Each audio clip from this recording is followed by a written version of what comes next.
Olá a todos e todas. Este é o quinto programa da Agenda Mundo, uma produção conjunta da TV GGN e do blog Chacoalhando.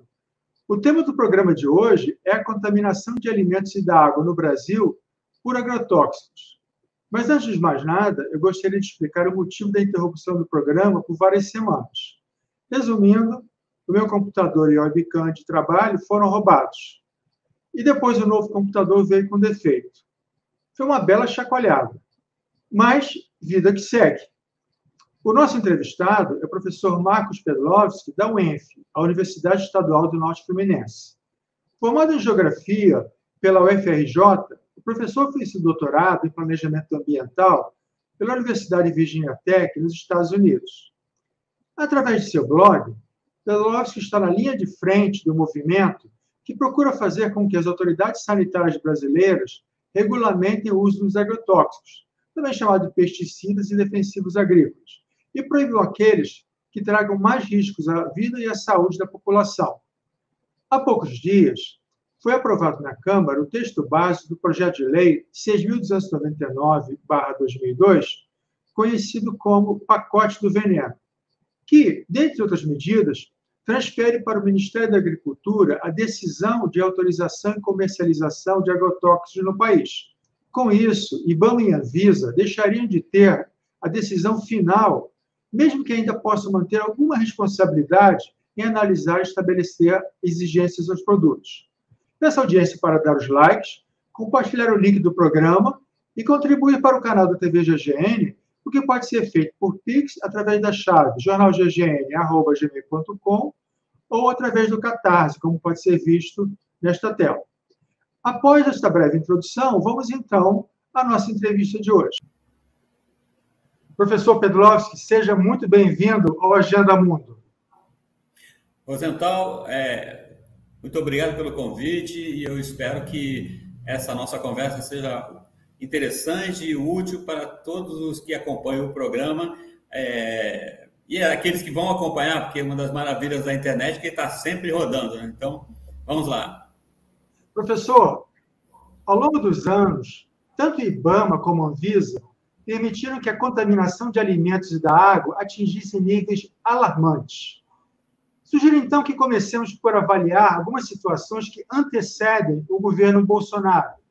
Este é o caso dos agrotóxicos à base de glifosato, como o Roundup, desenvolvido pela empresa Monsanto, comprado pela Bayer em 2018. Desde 2015, a Agência Internacional de Pesquisa em Câncer, que faz parte da OMS, classificou o glifosato como provavelmente cancerígeno. Segundo um estudo publicado em 2021 por pesquisadores brasileiros da Universidade de Princeton, da Fundação Getúlio Vargas e do INSPER, mais de 500 crianças morrem todos os anos no Brasil pelo efeito do glifosato, representando uma alta de 5% na mortalidade infantil em municípios do Sul e do Centro-Oeste. Existem também muitos relatos de má formação congênita e sérios distúrbios neurológicos em crianças. Ainda segundo o artigo, essas mortes se agravaram principalmente a partir da introdução da soja transgênica, conhecida como Roundup Ready. Professor, como você vê essa omissão da Anvisa em face das evidências dos males causados pelo glifosato, mesmo bem antes do governo Bolsonaro? Olha só, Rosenthal, eu tenho que dizer para você que eu não entendo isso como omissão. Na verdade, é uma ação proativa em favor de substâncias que já se sabe são causadores de diferentes enfermidades. Então, porque, na verdade, se espera que haja uma análise técnica isenta, quando, na verdade, existe uma série de interferências políticas e econômicas, principalmente quando se trata de agrotóxicos e sementes geneticamente modificadas, que são o que eu chamo de irmãs siamesas dos agrotóxicos. Então, a gente não tem que achar que, por um lado, todos os técnicos da Anvisa, do IBAMA e do Ministério da Agricultura são corruptos, porque não é essa a questão. Existem técnicos sérios em todas as agências, mas não é raro que eles sejam removidos ou se removam do processo de avaliação dessas substâncias, porque as pressões políticas e econômicas são muito fortes, né? Então, para mim, a gente tem que entender o contexto político em que a análise desses produtos, desses venenos agrícolas, ocorre no Brasil e em todos os países do mundo, porque as pressões estão presentes, principalmente no que nós chamamos de sul global, né? Eu gostaria de passar algumas informações para a nossa audiência. O glifosato já foi banido na Áustria e alguns países europeus devem seguir o mesmo caminho nos próximos anos. Nos Estados Unidos, a Suprema Corte poderá multar a Monsanto em centenas de ações que responsabilizam o glifosato como causador do linfoma de não-Hodgkin, um tipo de câncer que é extremamente agressivo e mortal. No México, a COFEPRIS, equivalente à nossa Anvisa, deu um prazo de permissão de uso do glifosato, no máximo, até 2024.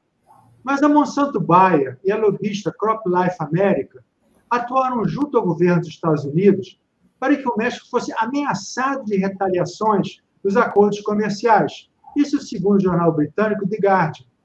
O mesmo tipo de pressão foi também exercida sobre a Tailândia em 2019. Aqui no Brasil, a mídia corporativa só apresenta as virtudes do agronegócio. Na Globo, agro é pop. Através do Globo Rural, a Monsanto conseguiu alcançar seu público-alvo para alavancar as vendas do Roundup. Professor, como furar esse bloqueio da mídia corporativa em sua defesa incondicional dos agrotóxicos? Acho que o primeiro passo é a gente ter conversas como essa que nós estamos tendo hoje, porque eu entendo que a contranarrativa ela ocorre nas redes sociais, nos veículos da mídia alternativa, nos blogs, nos canais. Então, eu tenho acompanhado trabalhos excelentes. Você pode da combinação entre a ONG Repórter Brasil e a agência pública. Temos também uma ação muito boa, muito consistente da campanha nacional contra os agrotóxicos e pela vida. A Associação Brasileira de Saúde Coletiva tem feito um trabalho muito interessante, muito importante, de documentação e de publicização. E ainda nós temos uma série de pesquisadores, eu diria que a pessoa que se tornou mais pública, até porque foi obrigada ao exílio por causa das suas pesquisas com agrotóxicos, é a professora Larissa Bombage, do Departamento de Geografia da USP. Então, nós temos, sim, hoje, um tipo de contra-informação que está em crescimento. Eu vejo, por exemplo, que temos o portal Por Detrás dos Alimentos, que é muito informativo, muito esclarecedor. Eu, por exemplo, que me dedico a fazer pesquisa sobre agrotóxicos há pelo menos 2 décadas, eu vejo que há um crescimento do conhecimento popular sobre a questão dos problemas causados por esses venenos, né, Rosenthal? Professor, o The Guardian também relatou que o uso indiscriminado do Roundup fez com que surgissem ervas daninhas super resistentes ao glifosato em milhões de acres de terras cultiváveis nos Estados Unidos. Em face disso, a Monsanto e a Bayer atuaram juntas para desenvolver novas sementes que fossem resistentes a agrotóxicos, desta vez à base de dicamba. Só que dezenas de fazendeiros norte-americanos estão processando a Monsanto e a Bayer por problemas resultantes do uso do dicamba, que foi proibido nos Estados Unidos, mas liberado no Brasil pelo governo Bolsonaro. Pedro Austin, você teria mais informações sobre os problemas que o dicamba pode trazer? A primeira coisa, Rosenthal, é que não são milhares, centenas, são milhares. Os processos que estão acontecendo hoje nas cortes americanas por causa dos efeitos danosos do dicamba em culturas não intencionais para o seu uso, geraram, inclusive, essa tentativa dos fabricantes de impedir seu banimento. Só que a Corte de Apelações, para onde eles se dirigiram, negou ou não banir. Então, o dicamba está banido nos Estados Unidos. Mas a gente não precisa ir para os Estados Unidos. Aqui no Brasil mesmo, a gente está tendo uma série de problemas graves no Rio Grande do Sul, na área de convivência entre plantadores de soja e plantadores de uvas. Porque o dicamba ele tem uma característica da sua molécula que ele volatiliza muito rápido. Então, ou seja, sai da fase líquida para a gasosa, e isso faz que ele seja transportado dependendo de uma variação mínima de condição atmosférica. E, ao mesmo tempo, o uso intenso produz o que a gente chama daquela nuvem que é a deriva do dicamba. Tudo isso, então, são dois processos que, combinados, empurram o dicamba para áreas em que ele não para bem, porque nós temos a semente de soja preparada para o Roundup, mas também tem a semente de soja preparada para o dicamba. Então, quando atinge um campo, mesmo de soja, que não foi preparado para receber dicamba, você tem um dano foliar grave. Então, mas não obstante, como dizia um colega aqui da UENF, o dicamba continua sendo aprovado. E ele continua sendo aprovado. Olha, o dicamba conseguiu uma coisa muito peculiar, que teve, quando começaram as aprovações aqui do governo Bolsonaro do dicamba, até a Associação dos Produtores de Soja do Mato Grosso pediu para que não aprovassem mais. A ProSoja, que é tão próxima do governo Bolsonaro, falou, não mais dicamba. Só que, se você olhar a lista dos 1.595 agrotóxicos liberados a partir de janeiro de 2019, temos lá vários dicamba. Então, aí você me diz, mas por que isso acontece? Olha, porque os interesses econômicos, e aí nós temos não só a Baste como a Bayer, que Bayer é Monsanto é Bayer, nós temos também as empresas chinesas que hoje estão crescendo exponencialmente no mercado mundial e que têm grande influência no Brasil, que também querem vender dicamba no Brasil. Então, mas isso acontece no etéreo? Não, acontece nas relações econômicas e políticas entre esses parceiros comerciais. Porque enquanto o Brasil tem soja para vender, a União Europeia e a China têm agrotóxico. Então, esse tipo de balanço geopolítico e a economia política do agronegócio envolve que a gente venda soja e compre agrotóxico, já que ainda não produzimos no montante que usamos, tá certo? Eu fico assim, só imaginando como é que é possível manter uma cultura orgânica com risco, né, da deriva. Tem que estar, a colheita precisa estar a não sei quantos quilômetros de distância para estar salvo, né, do efeito dessa volatilização do agrotóxico. Isso é uma grande ironia, né, Rosenthal? Porque o cara, para produzir orgânico, ele tem que provar tantas coisas que se você chegar lá e identificar que ele foi contaminado com dicamba, já perde seu selo de certificação de orgânico. Agora, se você chegar para comprar seu pimentão, que 9,8 em 10 pimentões estão contaminados até o talo, ninguém vai pedir para você mostrar a certificação. É essa grande disparidade, essa grande desigualdade na produção de alimentos que a questão dessa disseminação descontrolada desses venenos poderosíssimos mais explicita essa contradição. Por que o orgânico é tão certificado e o que é contaminado ninguém certifica? E aí tem que dizer, a própria avaliação do nível de contaminação dos alimentos tem sido prejudicada fortemente desde da tomada do poder pelo presidente de fato, Michel Temer. Ele e o governo e o presidente Jair Bolsonaro têm uma forte carga de responsabilidade na diminuição do controle que se tem sobre o quão contaminado está o alimento que chega na mesa do brasileiro nesse momento. E eu posso dizer, está chegando comida cada vez mais bem contaminada.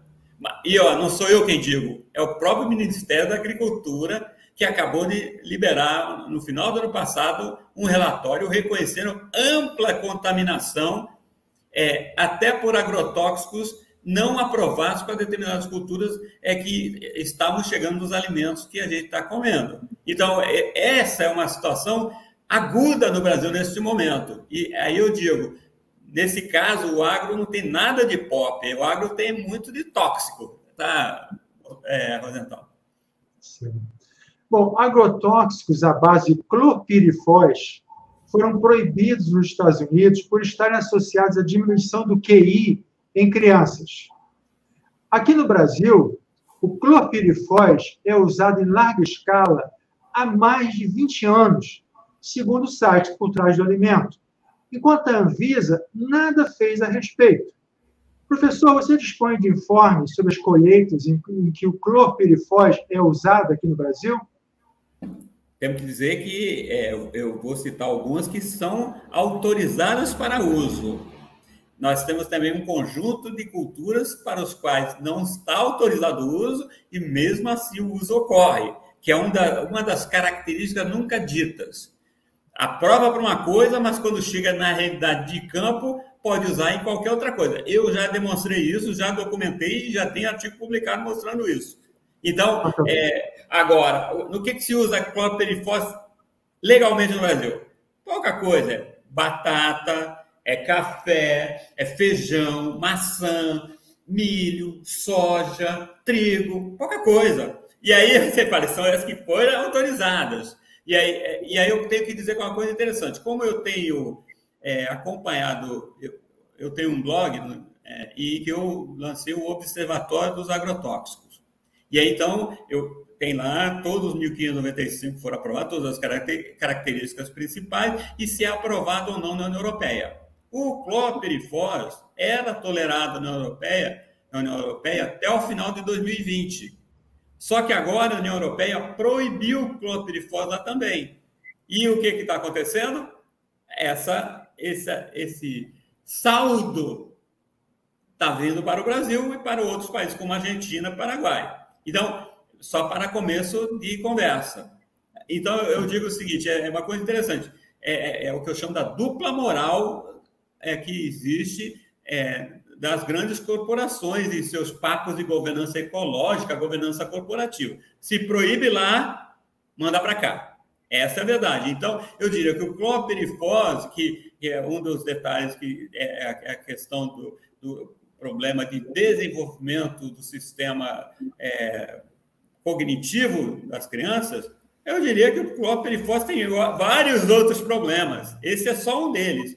E aí, se você for lá no blog do Pedrovski, baixar a planilha, vai ver quem está vendendo clorpirifos e quantos foram aprovados. Então, mais uma vez, está se brincando com a saúde do brasileiro e num momento, inclusive, que se pretende diminuir as verbas do SUS. É uma contradição. Se aumenta o nível de contaminação ao mesmo tempo que tira dinheiro da saúde pública, né? Quer dizer que agora, quando eu tomar meu cafezinho, vou estar preocupado se ele vai estar contaminado com clorpirifos?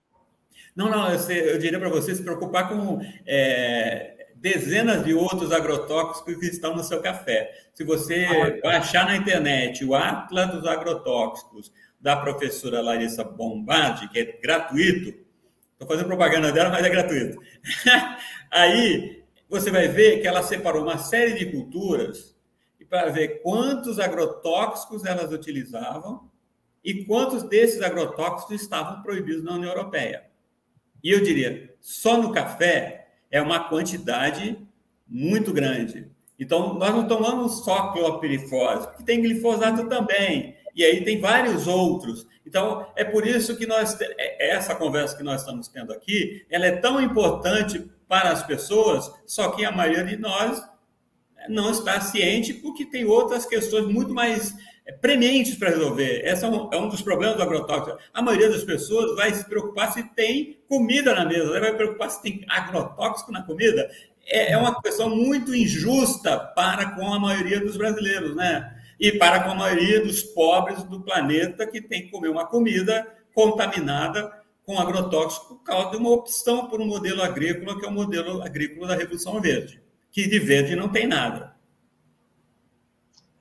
Bom, segundo outro relato do site Por Trás do Alimento, O Brasil é o principal destino de inseticidas à base de neonicotinoides, exportados pela Bayer e pela chinesa Syngenta, e que foram banidos da Europa por causarem a morte de centenas de milhões de abelhas.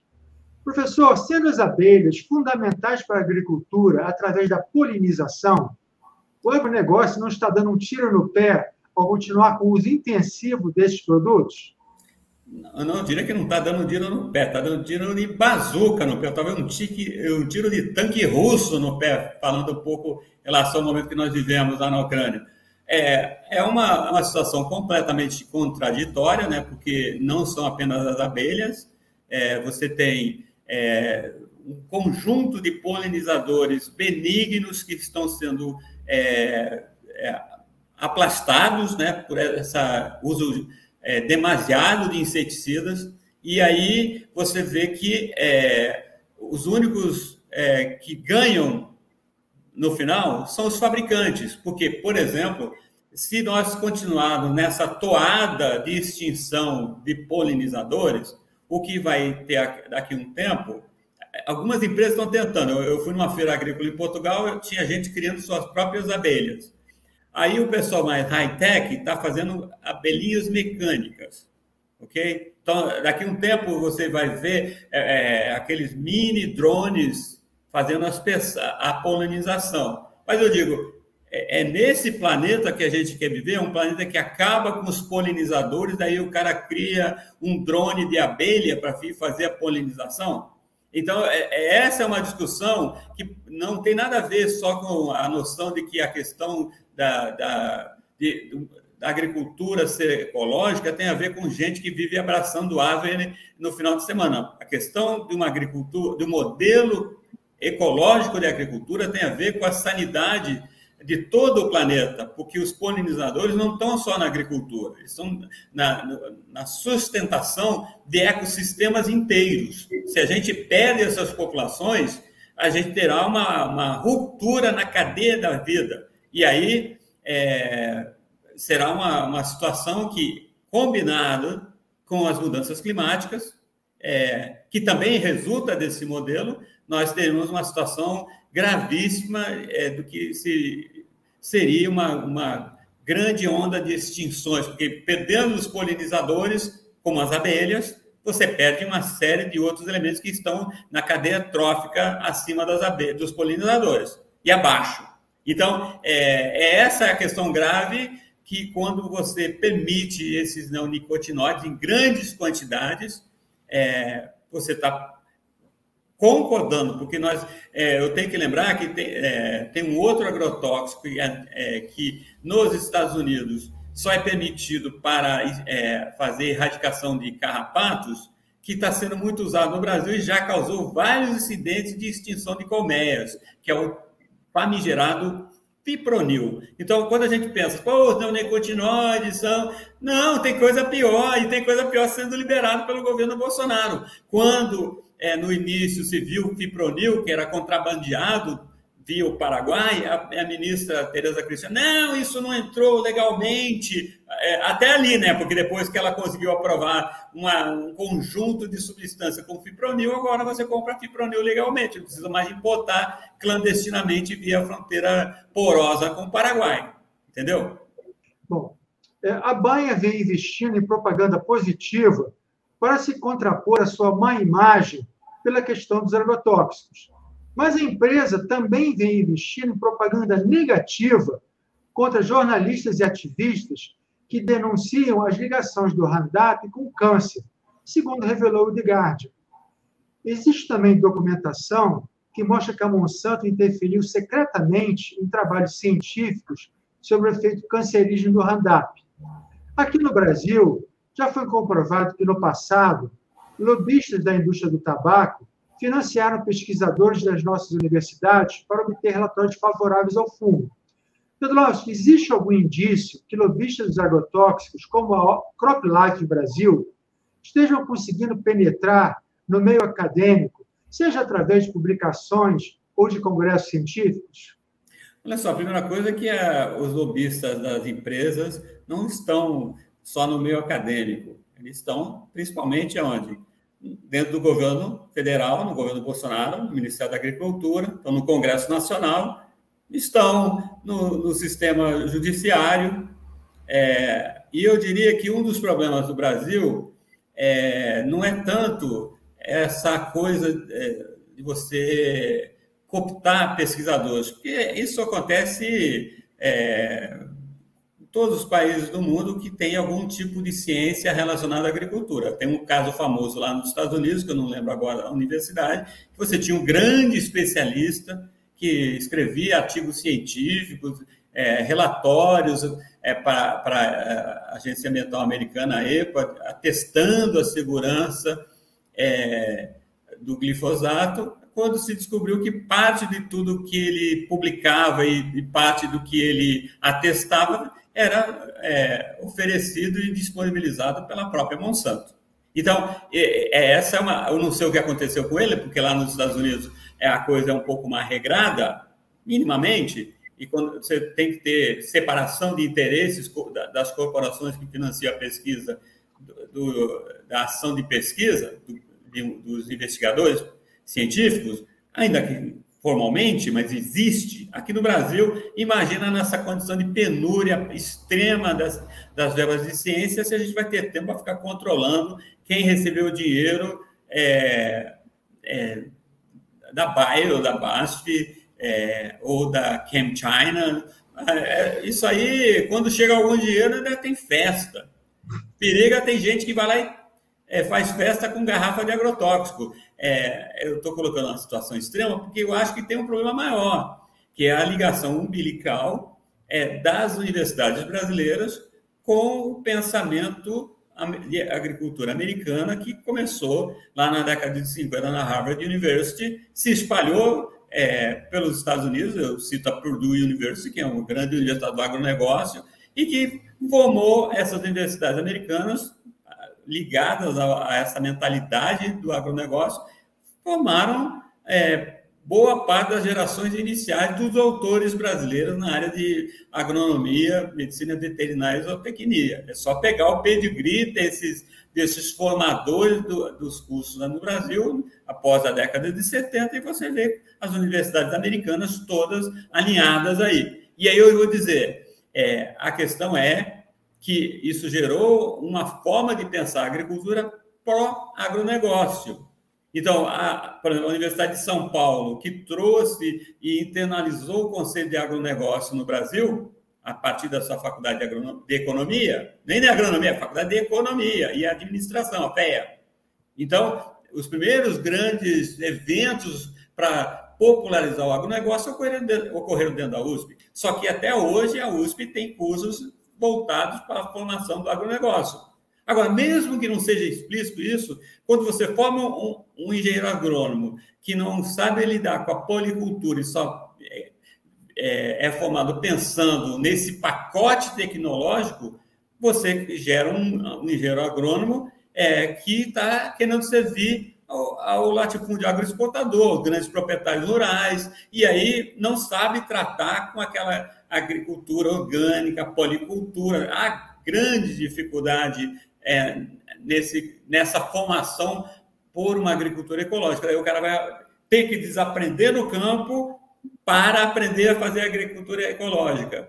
Então, eu diria o seguinte, o nosso problema não é tanto de cooptação, porque ela existe, eu não vou ser uma poliana aqui, dizer que todos somos vestais, não é o caso, mas, ao mesmo tempo, esse não é o problema. O maior problema é a forma ideológica de pensar como deve ser a produção de alimentos, que é introduzido em todo jovem agrônomo que entra e senta pela primeira vez numa cadeira de um curso de graduação. E segue no mestrado, no doutorado, no pós-doutorado, que a lógica continua sendo a mesma. Então, aí eu acho que é o problema, essa influência do pensamento pró-veneno, pró-semente geneticamente modificada, porque toda vez que alguém vai falar contra, aí esse cara é ostracizado dentro da comunidade acadêmica.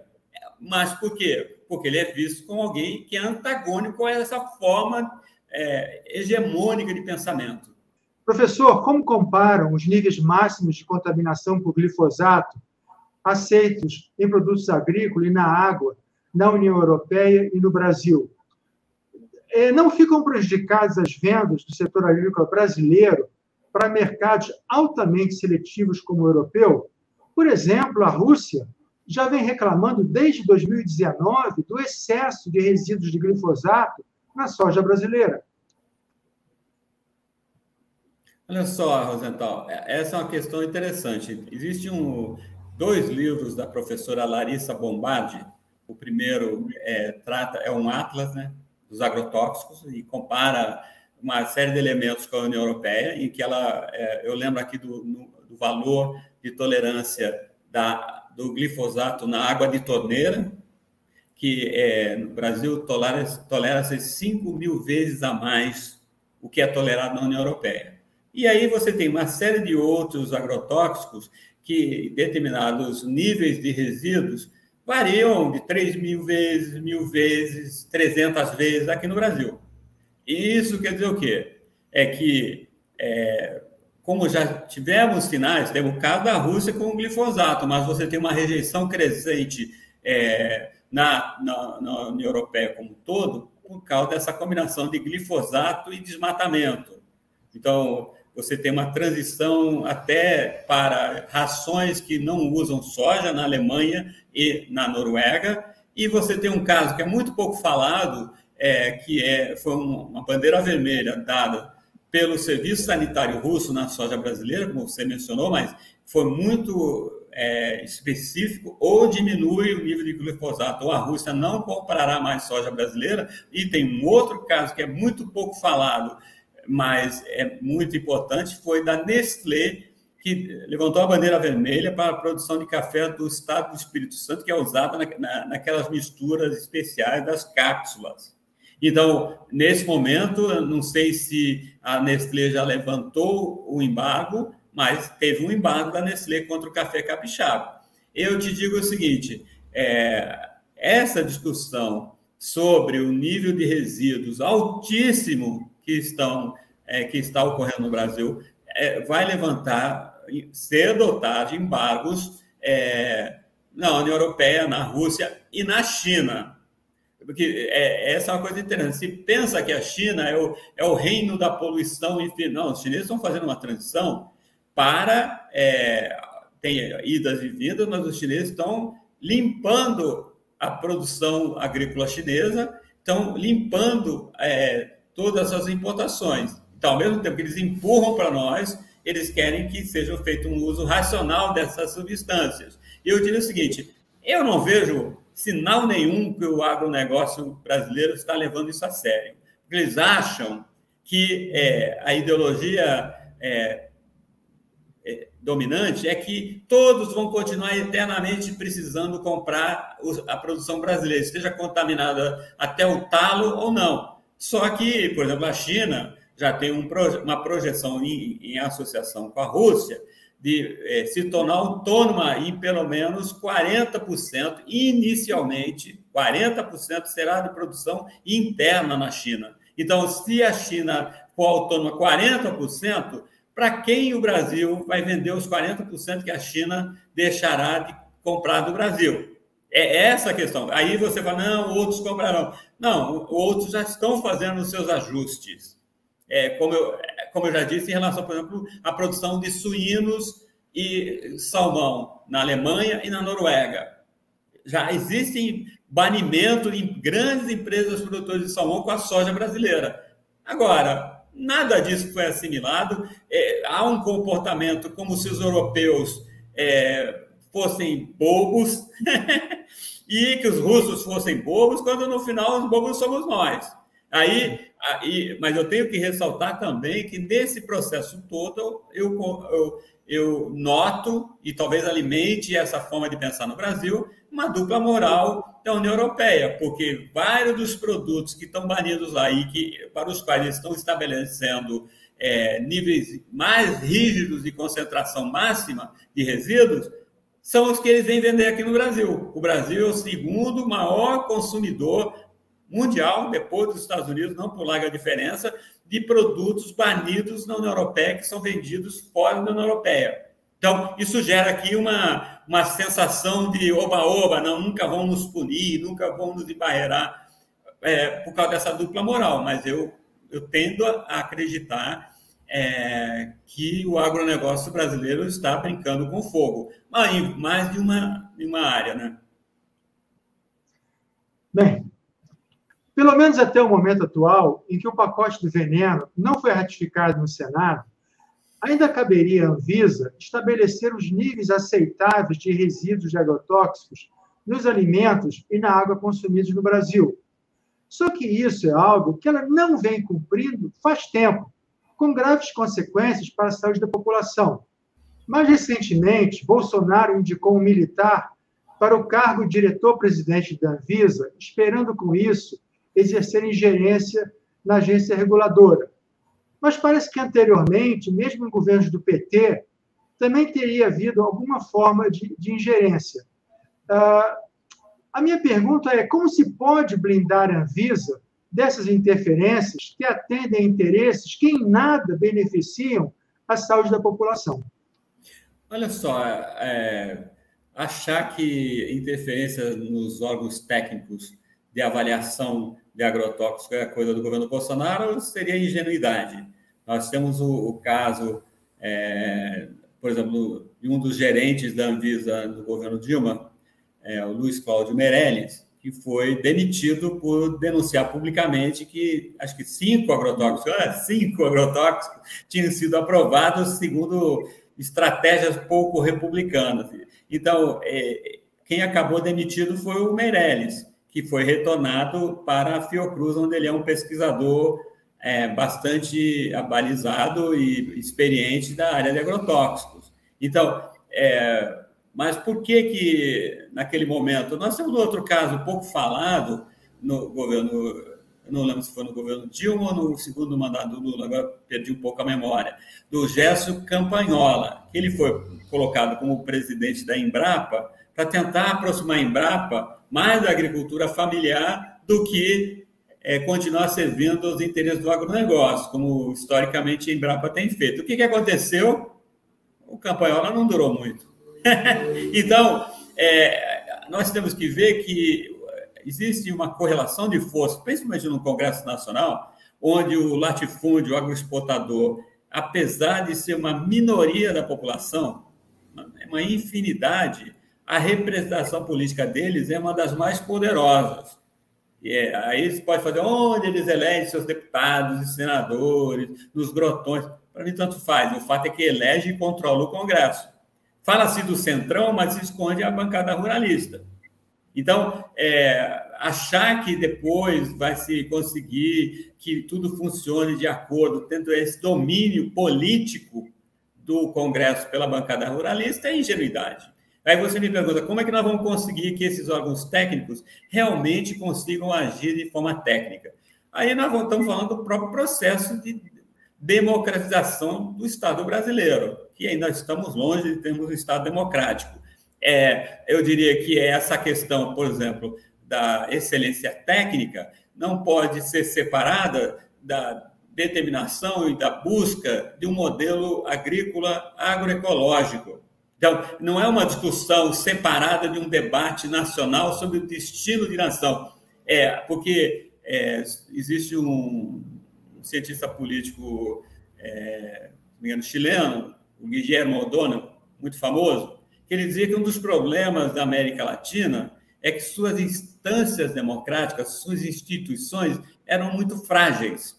Então, diante disso, tudo era permissível no nome de instituições que, na verdade, são fraquíssimas. Eu diria que esse debate de como é que a gente encapsula a Anvisa, IBAMA, ICMBio e os protege dessas interferências desse ou daquele governo, eu diria que isso é um debate sobre como nós defendemos a maioria da sociedade brasileira do controle que uma minoria da população exerce sobre a maioria. Então, por isso que esse debate, por exemplo, sobre os agrotóxicos, eu defendo que seja uma pauta política importante em 2022. Essa coisa que se coloca, vamos lutar contra o fascismo, tudo muito certo, mas o fascismo que se fala se expressa como no cotidiano das pessoas? eu diria que se expressa empurrando comida envenenada com agrotóxico para a mesa de todo mundo, na mesa daqueles que conseguem comer ainda. Então, não é qualquer discussão. Então, essa discussão de proteger os órgãos técnicos das interferências externas tem a ver com o direito da maioria a ter uma sociedade democrática e viver o bom viver, né, Rosenthal? Parece ser uma discussão meio esquizofrênica, mas eu acredito que o debate sobre a isenção dos órgãos técnicos tem a ver com um debate sobre a democratização do Estado brasileiro. Não é qualquer tarefa, não é uma tarefa simples, mas é uma tarefa estratégica. Bom, vamos esperançosamente caminhar nessa direção. Bom, gostaria de lembrar a audiência para dar os likes, compartilhar o link do programa e contribuir para o canal da TV GGN através da chave de Pix, jornalggn@gmail.com. Tem também a contribuição através de Catarse, como vocês podem ver na tela dessa live. Professor, como nada tão ruim que não possa ficar ainda pior, chegamos então ao desastre do governo Bolsonaro. Não bastasse a liberação de dezenas de agrotóxicos perigosíssimos, vem agora o projeto de lei 6.299, que transfere o poder de decisão final sobre a liberação de agrotóxicos para o Ministério da Agricultura, comandado por ela, a musa do veneno, Tereza Cristina. Professor, peço que comente como tem sido até agora a... Olha só, a primeira coisa é que na área dos agrotóxicos vale a primeira lei de Murphy. É que nada está tão ruim que não possa piorar. Então, o governo Bolsonaro, analisando friamente, porque eu tenho feito esse estudo da estrutura de quem são os beneficiários de todas essas aprovações, são as grandes corporações produtoras de venenos agrícolas. E aí nós temos uma situação interessante que é não apenas as 3 ou 4 grandes, que a gente está falando de Bayer, Monsanto, BASF, a Dow DuPont, a ChemChina Syngenta, mas você também tem as chinesas, as indianas e as japonesas. Então, a Mitsubishi fabrica veneno, só avanço que teve no Brasil.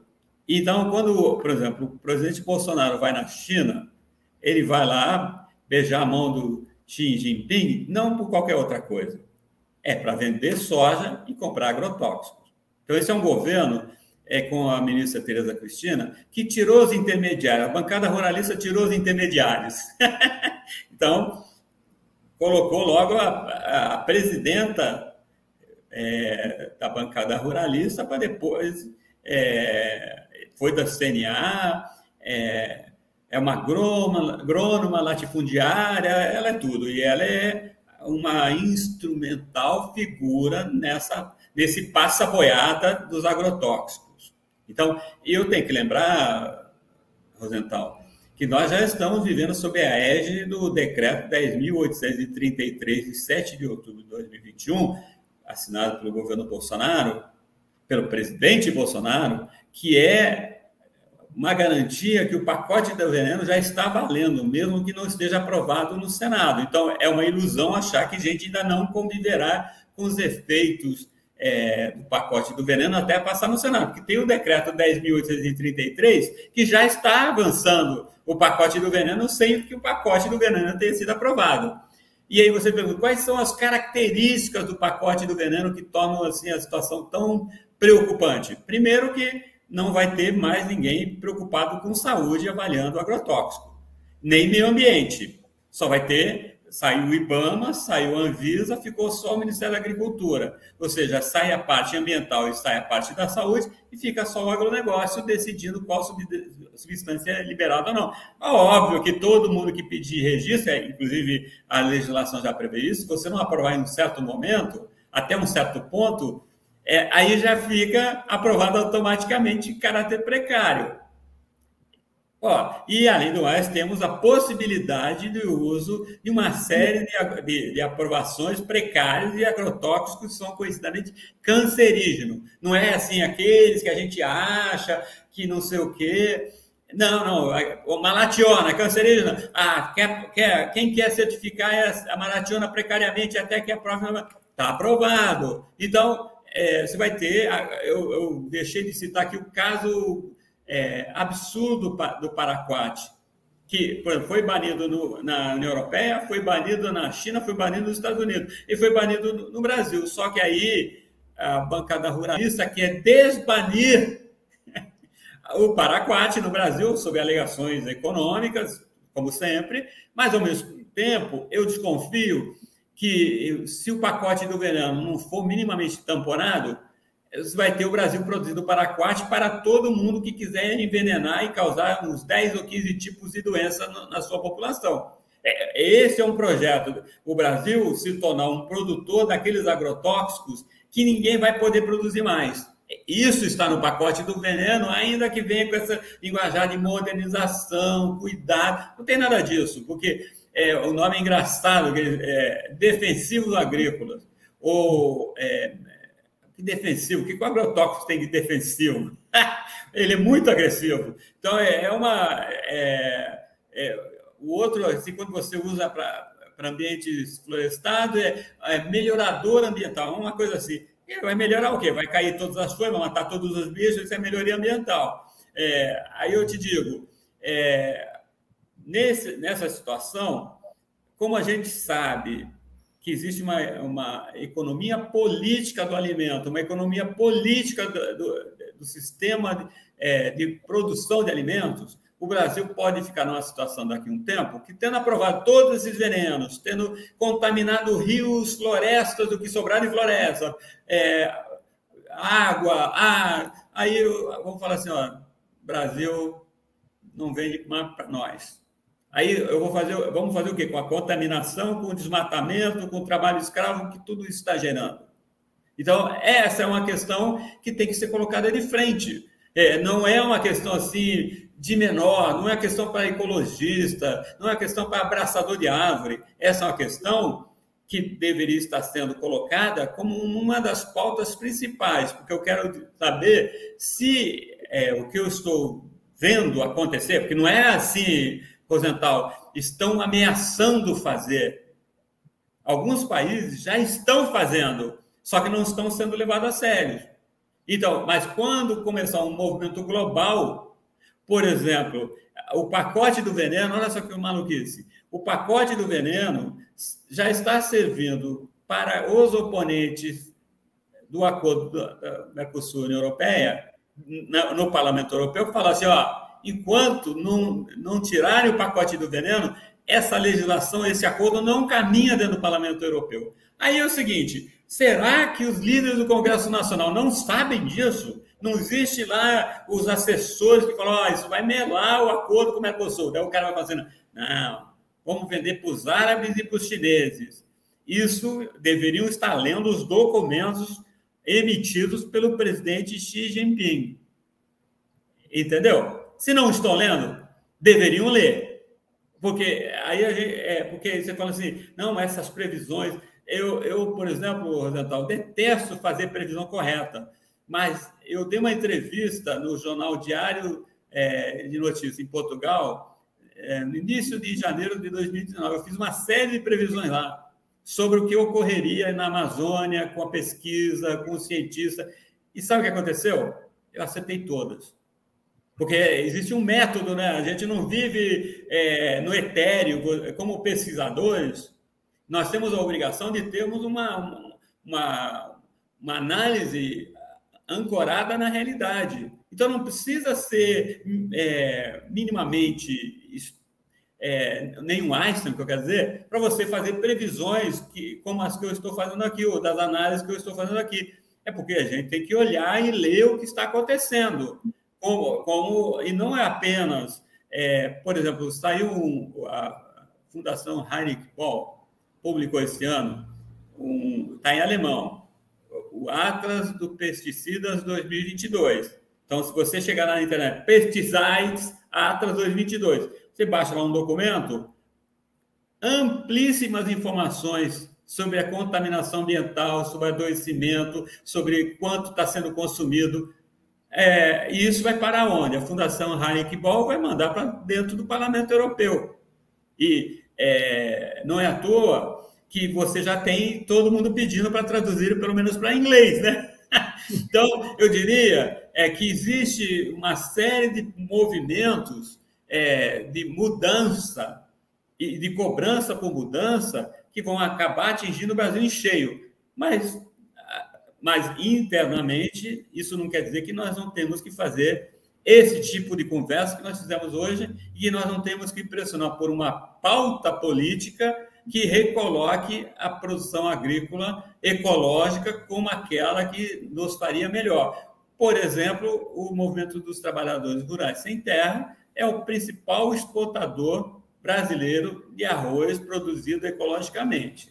Então, se você for nas lojas que o MST tem em diferentes cidades brasileiras, inclusive no Rio de Janeiro tem uma ali na Lapa, se não me engano, você vai ter condições de comprar arroz sem agrotóxicos.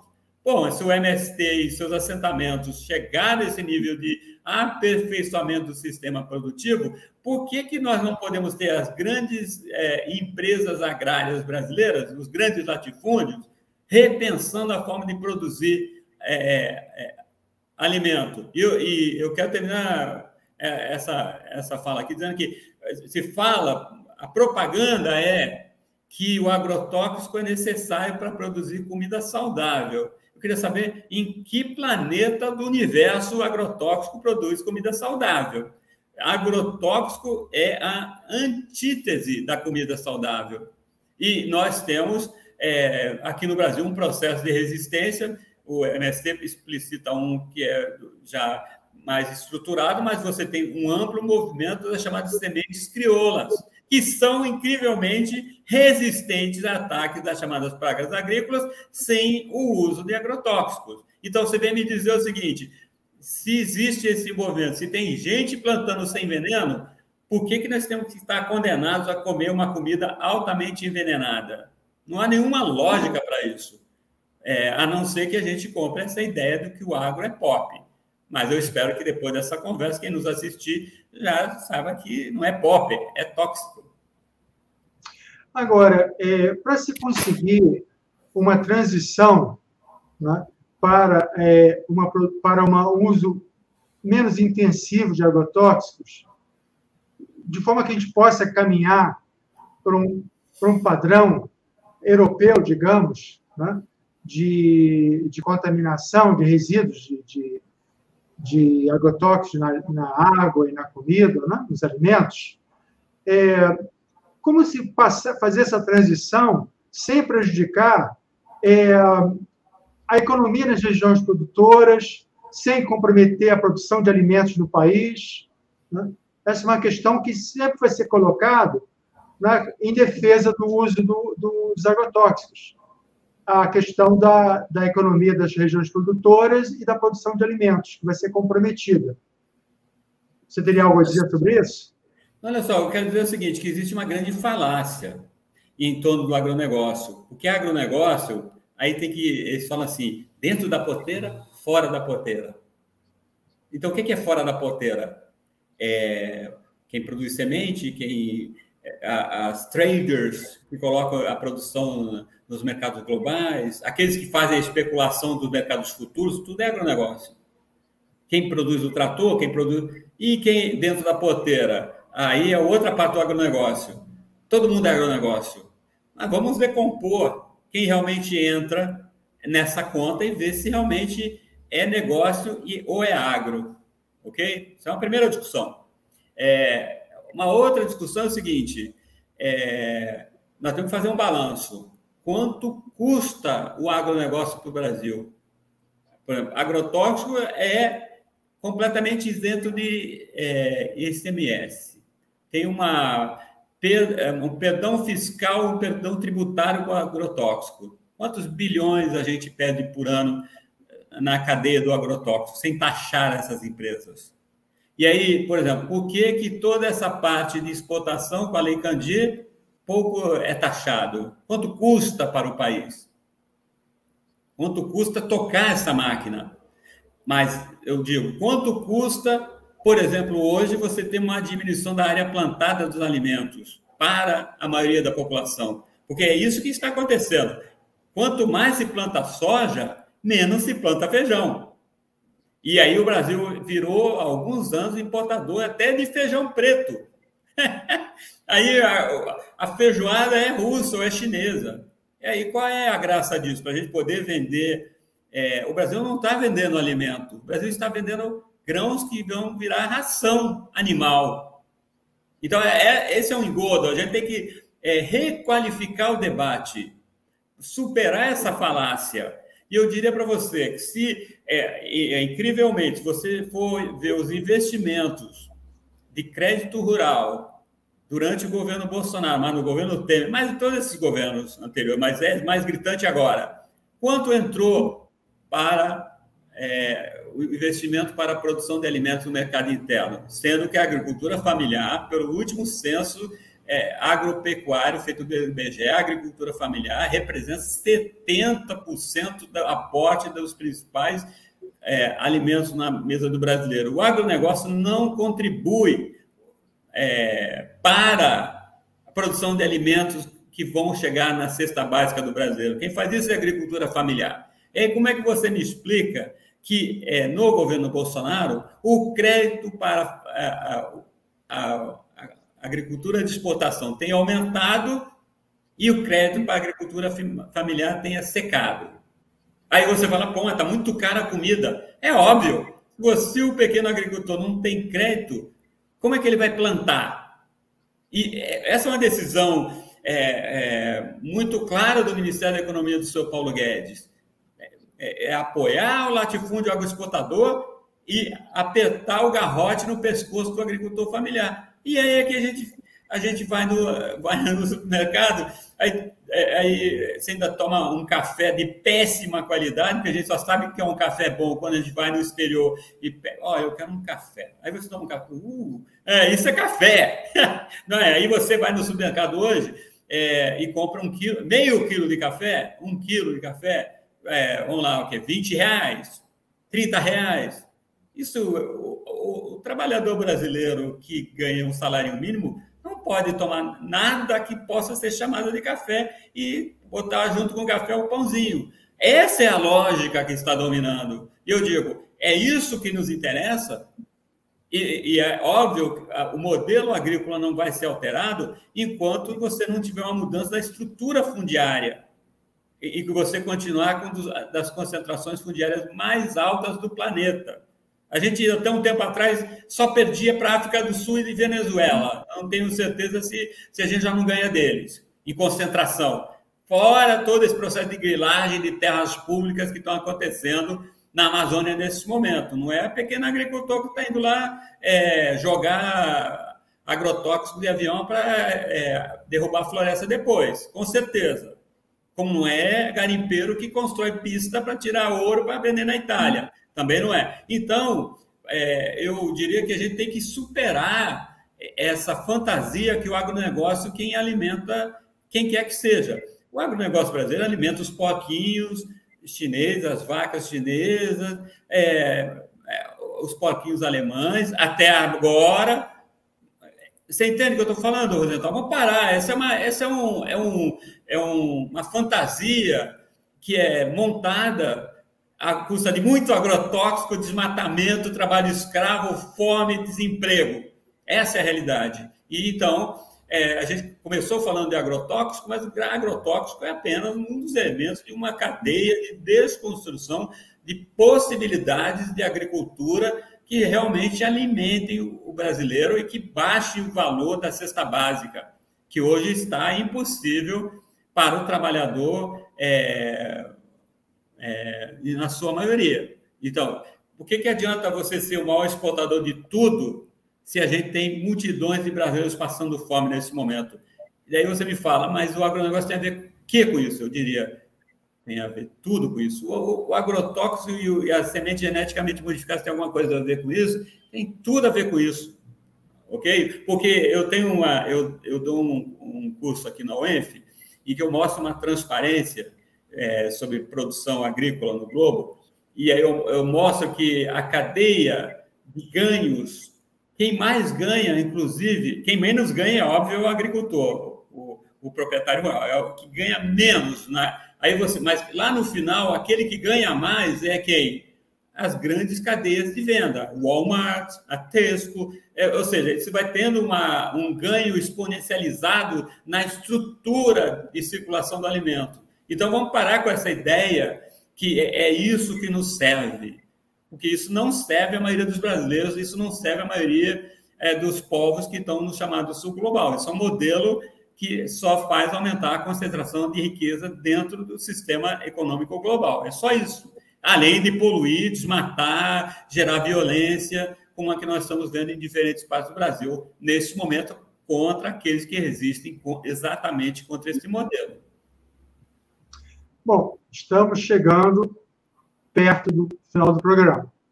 Bem, a Bayer, em seu site, colocou em uma relação de A a Z os produtos que ela classifica como sendo para a saúde do consumidor e os agrotóxicos, que ela classifica como crop science, ou seja, ciência da lavoura. Assim, o Roundup aparece logo na sequência da vitamina C, Redoxon. O medicamento Claira, para uso ginecológico, antecede o Racumin, usado para matar ratos. Estão na lista alguns medicamentos dos quais já fiz uso, como a aspirina. No que me diz respeito, vou deixar de usar os medicamentos da Bayer sempre que houver um substituto apropriado. Professor, a Bayer não seria vulnerável a um boicote de consumidores que estejam conscientes dos malefícios à saúde causados pelos vários remédios tóxicos que ela produz para o uso das lavouras? Olha só, não só a Bayer, a BASF e todo mundo que vem junto. Essa é uma outra discussão interessante que tem a ver com como é que nós que somos num país do capitalismo periférico temos que entender a nossa relação de consumo e da forma pela qual a gente vai levando até nossas próprias doenças. Então, eu diria que a Bayer é apenas um desses exemplos desse cinismo corporativo. Inclusive, posso adiantar, eu tenho uma aluna de mestrado agora que está fazendo uma análise sobre declarações sociocorporativas. E aí a gente quer fazer um estudo para comparar certas declarações sociocorporativas com as práticas. Então, a Bayer vem declarando que é amiga do meio ambiente há uns 50 anos.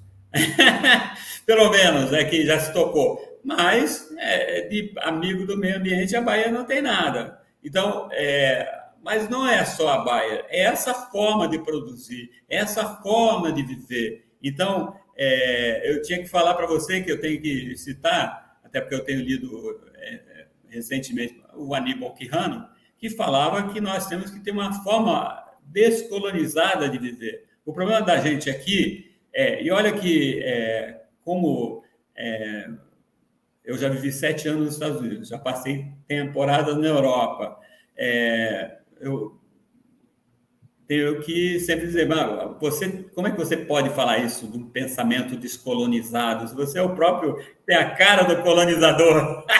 Eu diria que, muitas vezes, esse debate tem a ver com a gente retomar, e aproveitando que vou fazer uma propaganda aqui dos 100 anos de Darcy Ribeiro, a UENF é a última criação em vida do Darcy, a gente tem que começar a pensar um modelo de sociedade que é aquele que o Darcy falava que nós precisávamos.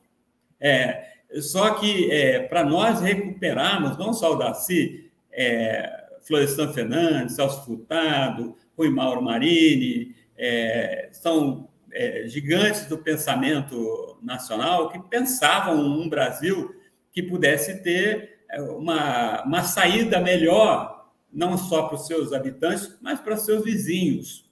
Então, a Bayer é um sintoma, vamos falar, um sintoma de uma doença maior. E eu acho que essa coisa assim, não tem como você banir todos os remédios. Eu sempre fico me procurando me policiar no conjunto do meu consumo.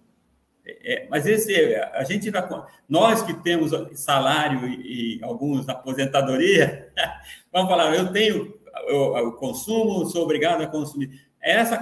A questão do consumo é uma das questões fundamentais para a gente pensar o futuro que a gente pensa para o Brasil e para o planeta. Porque tem uma coisa, não há futuro no modelo, voltando para os agrotóxicos, que esteja ancorado numa forte dependência de venenos poderosíssimos.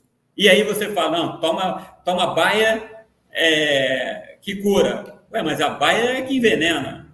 Essa contradição que eu acho que a sua questão levanta também. Nós temos que repensar este modelo. E talvez a baia seja apenas a marionete mais que a gente pode manipular mais claramente para mostrar essa contradição, né, Rosenthal? A gente tem que repensar essas formas de viver. E eu diria que eu fico chocado, mas eu sou obrigado a citar o momento que nós estamos vivendo, que é o que acabou de acontecer em Petrópolis. Porque já se sabia que aquele morro cairia. Por que não se removeu aquelas pessoas dali, não se lhe deu moradia digna? Por que não se tirou 48 horas antes da tempestade, porque se sabia que a tempestade viria? Por que o orçamento de Petrópolis tinha mais dinheiro para festas natalinas do que para a contenção de encostas? É essa discussão que eu acho que nós temos que fazer com muita profundidade, com muita clareza, especialmente num ano eleitoral tão conturbado como será 2022, né? Tá certo. Bom, antes de concluirmos, você gostaria de fazer alguma consideração final?